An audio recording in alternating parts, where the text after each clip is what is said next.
We're going to go ahead and get started. My name is Sarah. I'm a parenting educator and program manager here at Parenting Now. And today we're going to be talking about positive approaches to discipline, a very popular topic. We could talk probably for hours about this topic. So we're going to do a brief overview and answer some questions. So at the end of our session, we'll leave some time for you to ask us questions, and it can be about positive discipline, or it can also be just questions that are on your mind parenting wise. We're happy to answer. So just a little bit of housekeeping. You came in on mute and with your videos off, and you're welcome to be on or off video, however feels most comfortable to you. And if you want to ask a question, you can choose either to unmute yourself at the end and ask your question, or you can use the chat box. And actually, you can use the chat box anytime to type in your question, and then we'll be happy to answer them at the end. We are recording this session, and it will be posted to YouTube after our time together today. So with me here today to talk about all things discipline is Allie. And Allie, do you want to go ahead and introduce yourself? Sure. Hi, everyone. My name is Allie. I am a Montessori trained teacher in early childhood. I've been working in classrooms with children for about 20 years now. I am also currently the behavioral specialist and curriculum advisor at a local preschool. I'm also a parenting educator at Parenting Now. I do one-to-one support calls, I do circle time videos, I do virtual groups, and I'm also a mom to a 4-year-old daughter. Mm-hmm. Thanks, Allie. Welcome. So positive approaches to discipline. We often ask parents in our groups to think about what comes to mind when we ask them about the word discipline. We like to start there so that you can think back about your own experiences in your own childhood and what discipline meant, what you see from watching maybe your friends with children or just from our culture at large. So we want to be intentional about our parenting, which is why you're here today, or here watching later. So it's good to start with some definitions. At Parenting Now, we think of discipline as teaching or guiding. And so in that respect, we want to use some different methods rather than punishment. Punishment is a term that often comes to mind when you think about discipline. And the definition of punishment is actually to make suffer for retribution for a misbehavior. So of course, the idea of making our children suffer doesn't sound super fun. Not that it can't be triggered in us in those really hard moments when they push our buttons. However, research shows that using fear, shame, etc., to discipline or punish our children does not produce the long-term results we're all hoping for, and can often have unintended side effects. Excuse me, it's Monday morning. So with that in mind, Allie, what does it look like for a parent to be a coach or a guide to their child? So being a coach or a guide to your children really is being curious about your child's behavior. Instead of looking at their misbehavior as something that's negative, maybe looking at what's the root of this, what's the cause of this. At Parenting Now, we like to encourage families to use what we call the learning questions. And those 2 questions are, what is it that my child does not yet know and needs to learn? And how can I help them learn it? So those are 2 questions you can ask your children, ask yourself, when your children are misbehaving or having these big emotions. Also, being a coach means that you want to be on their side. You want to give the message to your children that I'm here for you, I'm on your side, let's work together, let's problem solve. I love it. Yes. Challenging sometimes when, we're trying to get out the door and our little one wants to put their socks on by themselves, which is going to take a lot of extra time. Challenging for sure. And as we're thinking back to what we're looking for is these long-term results, right? We want our children to, we're teaching them how to stay safe in the world, how to be socially connected with others, and those sorts of things. And so it's a long game, right? Instead of a short-term quick fix sometimes. So another way we can look at approaching discipline in a positive way is to think about being warm and firm. You can kind of use those words as a reminder to yourself in those hard moments. So a lot of parents find it difficult to picture both. And we get confused between being warm and not holding a boundary. And it is possible to do both. We can hold a boundary or set a limit with our kiddos while still being warm and caring and being on their side.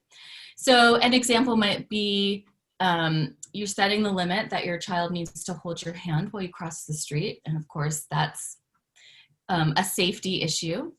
And we can also be on their side, that it's really hard. They are wanting to run and play and be independent, as it is normal for children. They want to grow and change and learn. So we could say something like, I see you really want to walk by yourself right now, and you need to hold my hand while we're in the street. When we get to the sidewalk by the park, you can run all by yourself. So we can do both. And that's something that takes a little bit of practice, especially if it wasn't that way for you growing up as a kiddo, or if it wasn't modeled for you. But thinking about having both of those things, being warm and connected and caring, while also holding firm limits. Allie, can you share a couple of other specific tools parents can use that come from this warm and firm place? Definitely. So there's several approaches that you can use depending on your child's temperament. You might start trying them and realize that actually not all of these are working with my child. Maybe just a couple of them are. So you're going to test them out to see, because there's not just one right way to do it.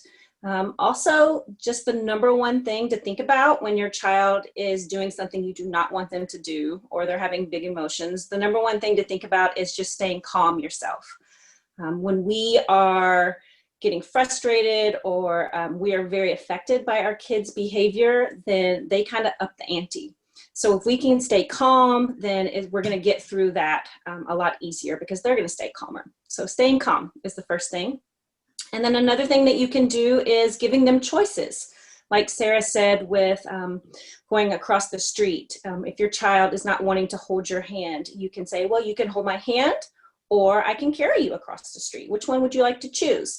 You've given them two choices there, and both of the choices you want to happen. So you're just giving them that power to choose which one to choose. You can also distract them. A lot of times distraction is a really fun, silly thing that you can do with your kids when there's behavior happening that you don't want to happen.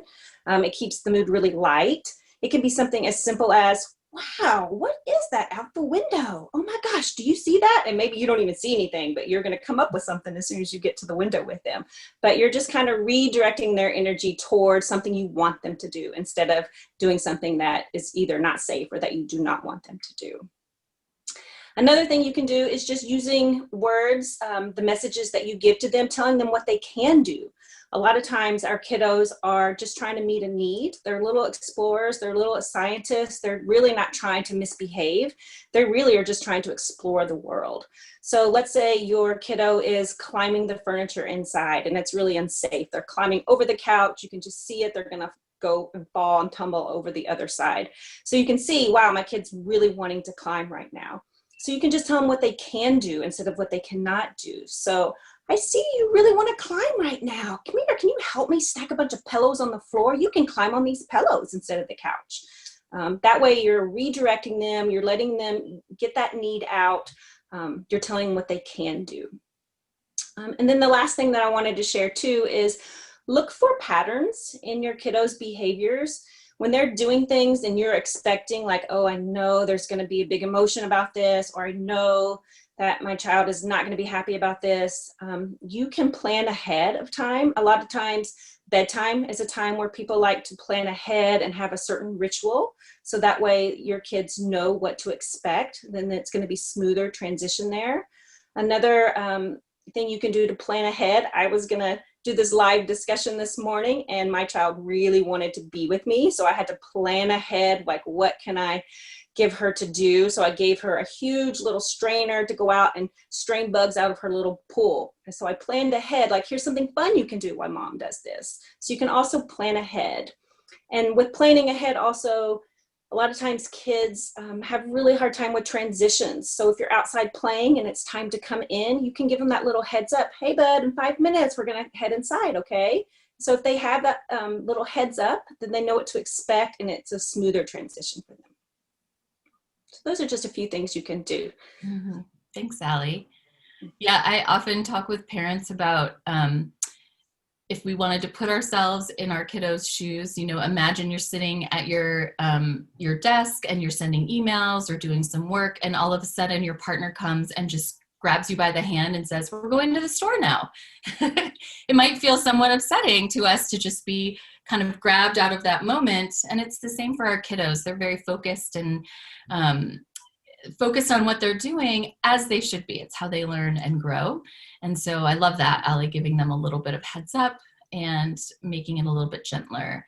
Another thing you can do in terms of those transitions is something called parallel parking. So you come in and you park yourself next to them. You get on their level. You say, what are you doing? I see you're driving your cars, your toy cars, and sort of connect with them first before you're going to redirect or give them directions and instructions. And Allie, I want to say I'm so glad you talked about staying calm, and I wonder if you have any tips. I know you've shared them with me just as a fellow colleague, but any tips we want to, just a couple easy tools for how do we stay calm in those moments? I know I'm kind of putting you on the spot. No, I love being put on the spot. It's kind of weird. So I would say definitely fill up your cup whenever you can, because if the more we can fill up our cup, the more we're going to be able to handle those situations that come up out of nowhere with our children. And those situations are going to come up with our kids because they're children and it happens. So just little things, going outside and taking really big, deep breaths with your feet on the ground and connecting with the earth and the trees if you love nature, that you can do that in 1 or 2 minutes and you've filled up your cup. Waking up before your child, having a cup of tea or having some coffee, that can fill up your cup. I really like to tell parents and myself that when you are experiencing those little moments like that, even saying to yourself, I am filling up my cup. Because when we acknowledge, like, actually, this is helping, this is going to help me, then the more we can realize, like, oh, I'm filling up my cup all the time. And when you acknowledge that, I think it really helps to have that energy when you go to try to problem solve a big problem with your child. So fill up your cup as much as you can. Mm-hmm. I love that. I really like the sort of intentional acknowledging of what you're doing. And it makes me think sort of in other situations, we can use that same tool when we're having a hard time or our buttons are being pushed or our kiddo, we're not quite sure, we're in the middle of a meltdown and we're not quite sure what to do. We can have that kind of self-talk with ourselves internally as well. Things like, this is really hard and I'm doing the best I can. Or, you know, this won't last forever. Those kinds of things we can do for ourselves in those hard moments, because the truth is parenting and disciplining young people in this world, and especially right now during a pandemic, is really challenging. It's a big job. And so giving yourself some grace, some compassion, being on your own side and your own coach and cheerleader as you do this is really important. And as I'm saying that, I'm just really thinking about, you know, we talked last week a little bit about how being in the middle of a pandemic is sort of amplifying all of these things that are challenges in parenting anyways, and then having the added stress of this really big change in all of our lives. So let's amplify the self-care and the compassion. And, you know, if you've tried something and it doesn't work, guess what? You're going to get about 1,000 more times to try it. So we don't have to be perfect the first time around. And we can go back, and if we goof or kind of make a mistake or choose a method of discipline that we wish we hadn't done because in the moment we sort of kind of lost our cool, we can go back with our kiddo and say, gosh, I'm so sorry. I really lost my temper and I used some pretty hard words, and I'm really sorry about that. And I'm going to try to be calm the next time that happens, or something like that. So I want to also address, kind of like down to the nitty gritty, some common things that parents think about when they think about discipline. So some of the things we hear are, my child just doesn't listen to me. They don't follow directions. They're manipulating me. Sort of that thing where they do something they know you don't want them to do and they have a smile on their face. Parents can feel like they're being tricked or manipulated. And even as they get older, parents can feel like, uh-oh, my kiddo's lying to me. So, Allie, I'm kind of wondering, we as parents, actually there was a study done, we as parents often overestimate what our children can do developmentally. We have higher expectations than what they can actually do. So what do you tell us about that, Allie? Are our children manipulating us? And what tips do you have for sort of understanding the motivation behind their behavior and understanding those developmental stages? Mm-hmm. Definitely. Yeah, I think the study that you're talking about might be 0 to 7 did a national parent survey. And what they found was over half, 56% of parents believe that their kids can actually have self-control before the age of 3.5, which is not true at all. So I think the first thing that we can do is to acknowledge that it's not developmentally appropriate to expect our children to have that self-control. When we tell them, oh, don't touch that, that's not safe, or please calm down, that's, you're getting really riled up, calm down. Our children really do not have the brain capacity to do that. It's just not developmentally appropriate for them. So that's why we give all those suggestions of distraction, tell them what they can do, because that's just a really gentle way of working with where they are developmentally. So children's brain, they don't even develop that part of their brain. It doesn't even start to develop that self-control until around 3.5, 4 years old. Being a teacher for 20 years, I see a huge spectrum. I see some children not even showing that until 5. When I worked with elementary students, either like 6 and 7-year-olds. So that's a huge spectrum there of ages. Just like we know milestones, some kids crawl earlier than other kids. Same with their self-control. So just acknowledging that, I think, really helps to understand that they're not purposely trying not to listen to you. Their brain just really isn't there developmentally. So knowing that first. And then second, thinking about their basic needs. They have their physical needs. A lot of times behavior can happen if they are hungry or tired. So making sure those physical needs are met. The second need is connectedness. I know if I'm working a lot on the computer in the day and my kid is just keeps doing things that I don't want her to do, then I realize, oh, she needs connectedness. And so I put my work away, I stop in the middle of my work, and I give her that attention that she needs. So it could be that they just want to connect with you. And then the third one is they just want to learn and grow and master that little scientist in them. So climbing over the couch, that's a need. They need a need to explore their bodies and what can my body do? So if it looks like misbehavior to you, it really might just be that need to be an explorer, to be a scientist, which is a real thing. So just remembering those things will really help you to realize that they're not trying to manipulate you. They're really just being who they are. And we need to really look at that and support them where they are developmentally. That's so sweet. Yeah, that's very true. They're just being who they are, which is a challenge for us. And it's really normal for parents to not be familiar with that sort of information. Once your kiddo starts using words and showing some capacity for following directions, we can easily jump to thinking that they can always do that. And of course, it's kind of a long learning curve. And like Allie said, many of the skills that parents are really hoping will settle out, a lot of those really don't come on board until 4 to 7.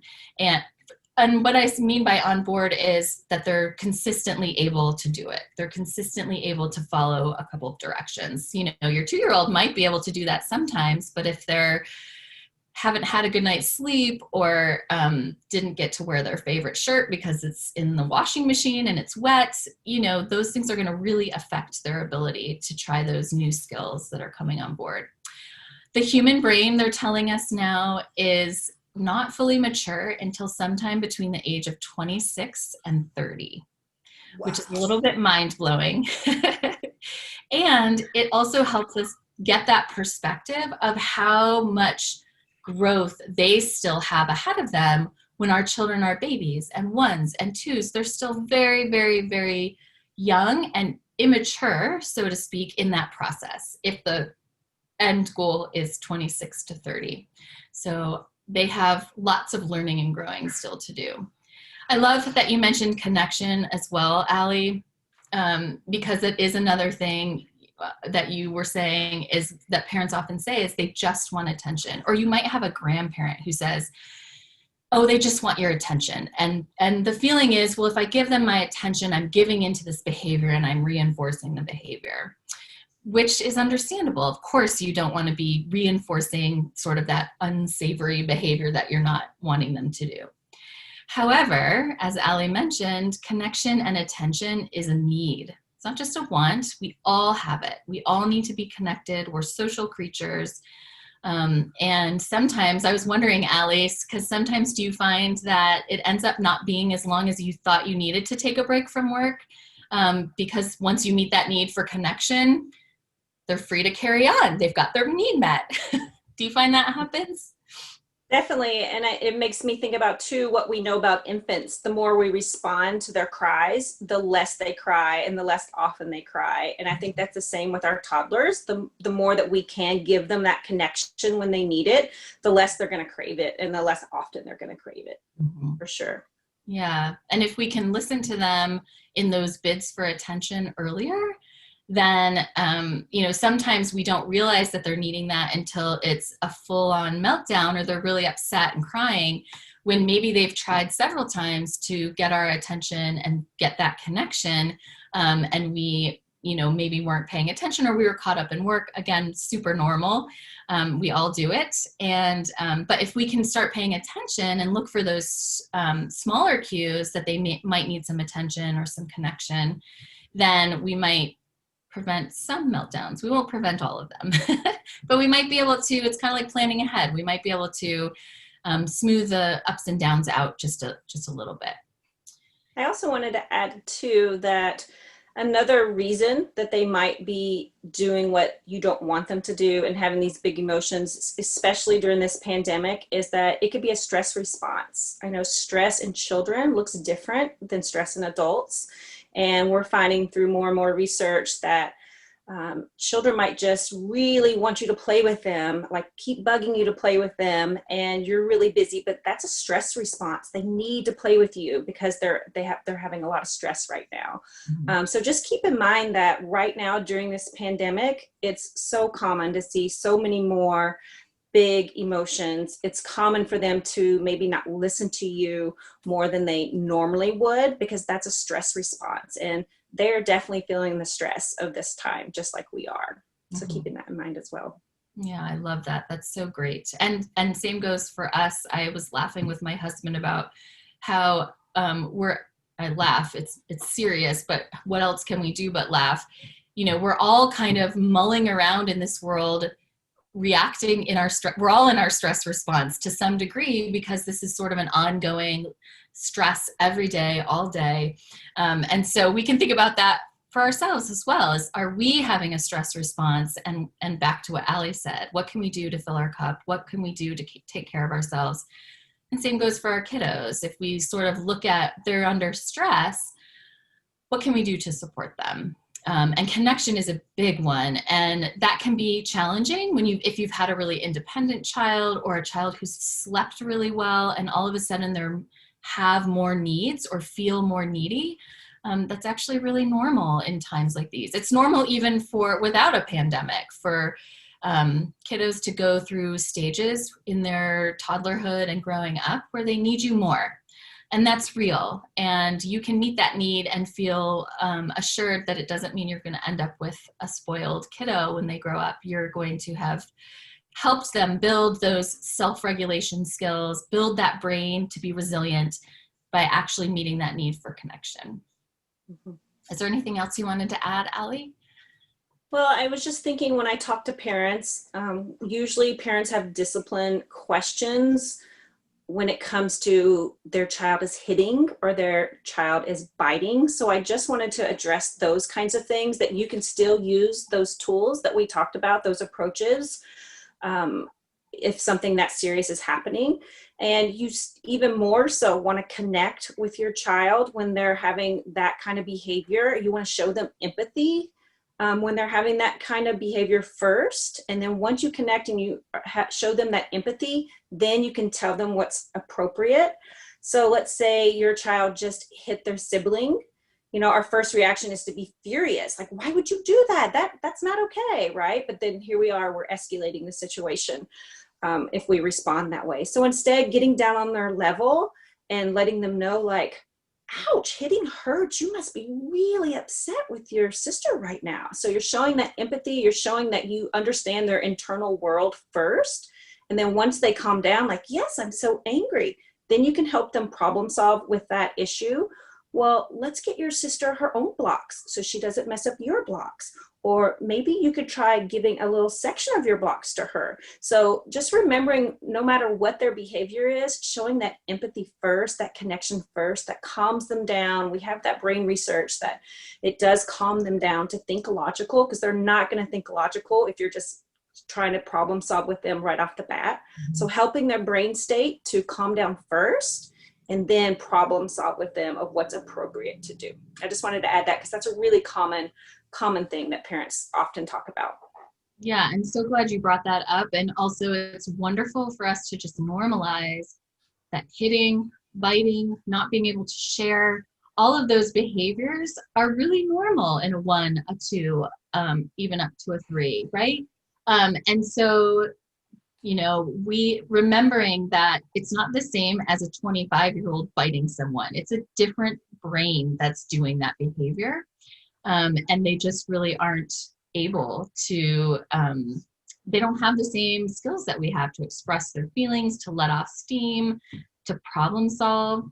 And so, yeah, thank you for bringing that up, Allie. It's always good to sort of bring those things that often happen and are super upsetting to parents when you see your kiddo biting or not being willing to share. You know, our expectation of ourselves is we should be able to make our kiddo do these things right away. And it's just not true. They're not ready. Like Allie said earlier, we got to let them be where they are. It doesn't mean we can't have limits, and it doesn't mean we can't be teaching them and showing them, like Allie talked about, what we do want them to do when those things come up.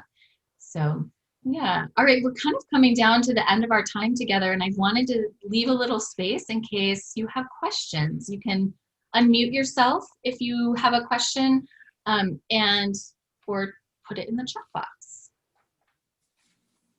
Yeah, I had a couple different questions. Can you hear me? Okay. Yeah. Okay, just making sure. So one is, how do you kind of go about, you know, keeping up with discipline when your child is in 2 different homes and you both co-parent and, well, just in general, parent very differently, and you can't really converse with the other parent to, you know, be on the same page about how they do things? How do you do that, especially for, you know, elementary school children, young infants, toddlers? That's such a great question. Yeah, such a great question, and know that you are not alone by any means. Many families face that same challenge for sure. So I'll say one thing that comes to mind for me, and then I'll let Allie jump in if she has anything to add. I want to assure you that children are actually really good at learning the different, we call it code switching, but learning the different rules of different places. They can learn what expectations are at school and what expectations are at home. And if you're consistent in your home, they can be flexible with that. And hopefully that assures you just a little bit that you can continue doing your method and carrying on how you want it with your values and how you want to discipline. And them going and having a different experience isn't going to just negate all of that. They can come and learn from you, and children are able to do that. We have lots of families who have that issue, and things are different from one house to the other, and children are adaptable. So carry forth. Okay. Allie, do you have anything to add? Yeah, I was going to say something similar. Just as long as you're being consistent, you keep doing what you're doing. Remember to do that connection, that empathy first, because when you apply that with your children, you're building that relationship with them where they trust you and they feel secure with you, and then they're going to want to listen to you, and their behavior around you is going to be really enjoyable because they trust you, because you're showing them that connection, you're showing them that empathy. And again, what Sarah said, they can switch like that. Being a school teacher for 20 years, I've had kids say, well, I don't do that at home. And so if your kids are saying that to you, well, I don't do that in my other home, then as long as you're showing them that really you're not reacting like, well, you're doing it here. Instead, if you show them this really caring, like, oh, well, now we're at home. You know, now I say, well, now we're at school and this is how we do it at school. So you would say, well, now you're in my home and this is how we do it at my home. But I understand you do it differently there, but here we're going to do it like this. So if you send that message that doesn't bother you, that's not normal, that's wrong, or that's not okay. You send them that message that that's okay. People do things differently and this is how we're doing it there. Then they're going to see your confidence and they're going to see that you're totally at peace with that and that they can be too. Did you have another question, Malia? Yeah, so a different, kind of a similar but different question. Just kind of transitioning of ages with discipline, how to kind of go about that, as they can communicate more and they get older and understand more. However, they're still, in that developmental stage of their brain developing differently at literally every year. Like you said, to just kind of keep that consistent, but kind of adjust it to each age level. Yeah. Allie, I'll let you jump in if you want to first, or I'm happy. Yeah. So all the things we talked about, you're going to apply for children who are probably around, even 7 and younger. I mean, it's there, like I said before, it's a spectrum. It's based on, where your children are. I would say for older children, still start with that connection, start with that empathy first. I see you're really angry that you have to turn off your video game. I know it's so hard to stop doing something that you don't want to do. So show that first and then say, but it's time to get off and we're going to get off now, but you can do this when you get off, right? So their brain is in this certain state when they're playing video games. So if you can offer something that's just as amazing to do afterwards, they're going to buy into it and that transition will be smoother. So you can still do that with older kids. Also, you can apply with older kids logical or natural consequences, so for instance, my child is 4. You can apply this for older kids too, but she's pushing the cat. Oh, you're being really rough with the cat. And we've tried the whole, you should be gentle kind of thing. So I'm giving her a heads up. So if you can't be gentle with the kitty, then the kitty is going to have to go outside. So that's a logical, natural, you can't be around your kitty if you can't choose to be kind right now. Like that's a self-control thing, but when they're getting older, you can try out those things as well. So logical consequences that, logical as in that has something to do with that situation. Does that make sense? Yeah. Yeah. Okay. Yes, that's so wonderful. And oh my gosh, something you said brought something to mind and now it's gone. I guess I was going to go back to what you mentioned at the very beginning, Allie, is thinking about discipline as teaching and learning. So at whatever stage your kiddo is at, you can be thinking, what is it that they still don't know how to do and I want them to learn? And how can I go about teaching that? So that applies when our kids are 13 or 18. And so we're thinking about, you can trust yourself as a parent for watching where your kiddo is at. You know your child best, and seeing where they are developmentally. What's the next most mature thing that they could work towards? And so you could be thinking about, let's see, following directions, right? You might be able to start with some 1 and 2 step directions for your 2 and 3-year-old, and they're not always going to be successful. And you can think of ways that you can support them. And then as they get better, you're going to look at, and as they get older, you're going to look for those moments when they are ready and showing you that they're ready to go to that next step. When can they follow some more directions, or when can they manage something without me kind of overseeing it, and that sort of thing. So using those learning questions throughout our parenting journey can be a really helpful tool to fall back on. Awesome. Yeah. Thank you so much. Is there anything to follow up or any other questions? Nope, just those 2 is what I can think of for now. Yeah, thank you. Thanks so much for joining us. Yeah, thank you both very much.